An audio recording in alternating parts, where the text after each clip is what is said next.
Hey everyone, welcome back to the channel.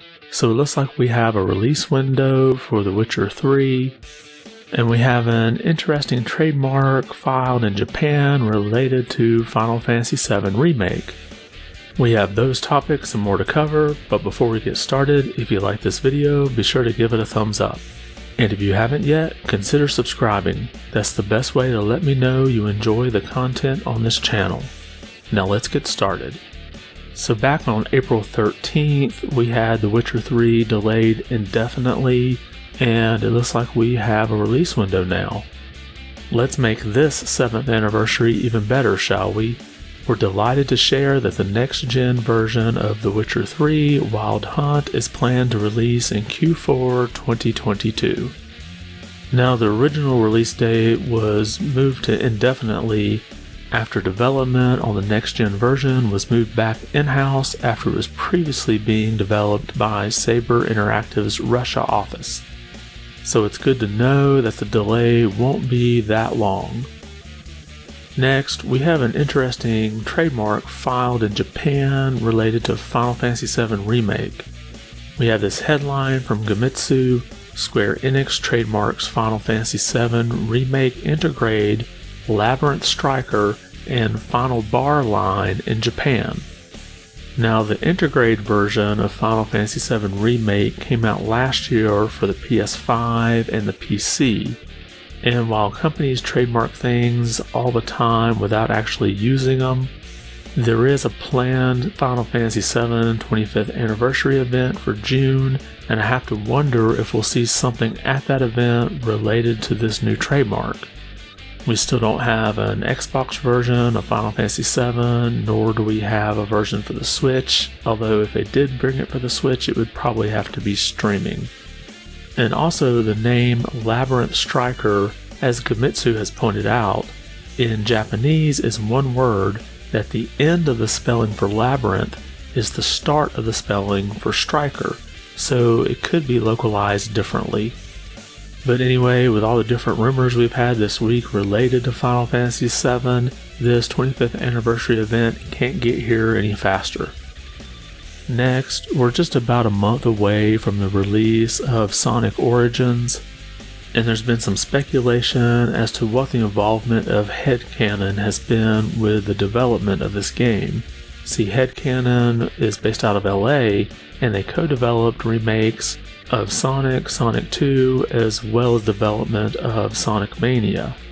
But we have this official announcement from them here to address a misunderstanding regarding Headcanon's involvement in Sonic Origins. We did not work on Origins itself, nor did we do any additional work on Sonic 1, 2, or CD. We were contracted to build a retro engine version of Sonic 3 and Knuckles as a separate project from Sega's Sonic Origins. Headcanon's work in Sonic Origins included Sonic 3 and Knuckles was implemented into Origins by Sega's internal team, who also made any Origins-specific changes, additions themselves. We're proud to have our work featured as part of Sonic Origins, but it's purely a Sega-developed product. To further clarify, as it's been asked, yes, this includes mission mode. Sega's team developed the missions, as well as boss rush, mirror mode, etc. internally. The only distinct mode that Headcanon created was Blue Spheres, and its implementation into Origins was handled by Sega. So what I gather from this information, Sega used Headcanon's Sonic, Sonic 2, Sonic CD, and the newly developed Sonic 3 and Knuckles, and incorporated those components into Sonic Origins. Now, this is not uncommon when you look at other games, say like Shantae, where somebody else actually did the emulation apart from the company that integrated it into the full release. But either way, I'm looking forward to this release and revisiting all these Sonic games and trying out all these new modes. Next, in an interesting bit of Shenmue news, we have a headline here from Game Rant early Shenmue 2 prototype lets players control Yu Suzuki.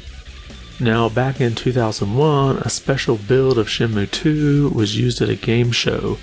It was commonplace back then for a physical copy to be used, and now those sometimes make their way into collectors' hands.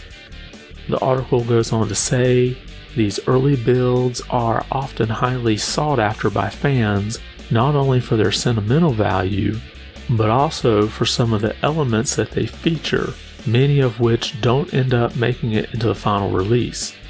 This was very much the case with Shenmue Dreamcast prototype that was used at the 2001 Game Jam event, which boasts several unique features, including a rather unusual one connected to the series' legendary Japanese game creator, Yu Suzuki.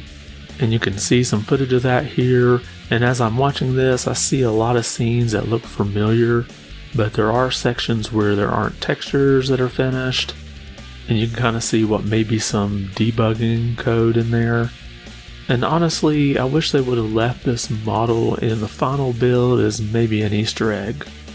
Now, this particular build of the game was purchased for 301,000 yen from Yahoo Auctions this past March, which is only about $2,500. And I believe the people who purchased it have released the full ISOs out there, so if you want to try it out, go and look in your normal spots and you'll probably find it. And finally, let's take a look at the most recent Famitsu Sales from Japan. Over on the software side, we have Switch Sports coming in at number 1, and then we have Kirby and the Forgotten Land coming in at number 2, followed by Mario Kart 8 Deluxe, then eBaseball Powerful Pro Baseball 2022, then Ring Fit Adventure, Minecraft, and then a new entry at number 7, the Centennial Case, a Shijima story, and we'll get back to that in a minute.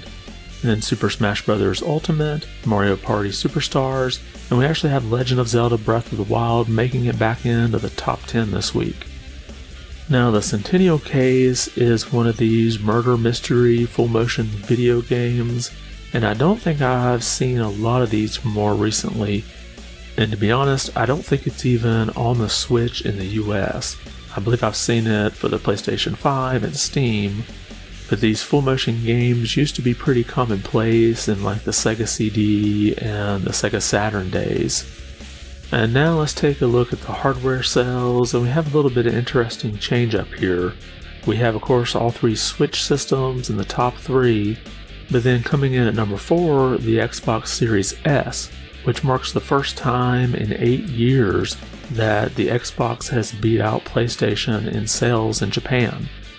Now, the PlayStation 5 disc version is number 5, and then the digital edition is right behind that at 6, and then we actually have a discontinued system, the new 2DS LL, beating out the Xbox Series X.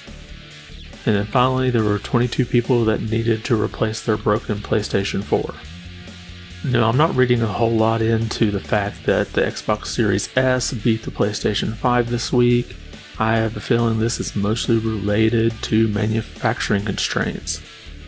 But Sony keeps insisting that they're going to sell 18 million units worldwide by the end of March next year, so we'll just see if these numbers start to switch around anytime soon. And that's all we have for today. Did anything we talk about catch your attention? Do you have any thoughts on what Labyrinth Striker and Final Bar Line for Final Fantasy VII Remake might be related to? And are you looking forward to The Witcher 3 Wild Hunt coming out on this current gen of consoles? Drop a comment about that or anything else we covered today. I want to thank you for watching, have a great weekend, and be good.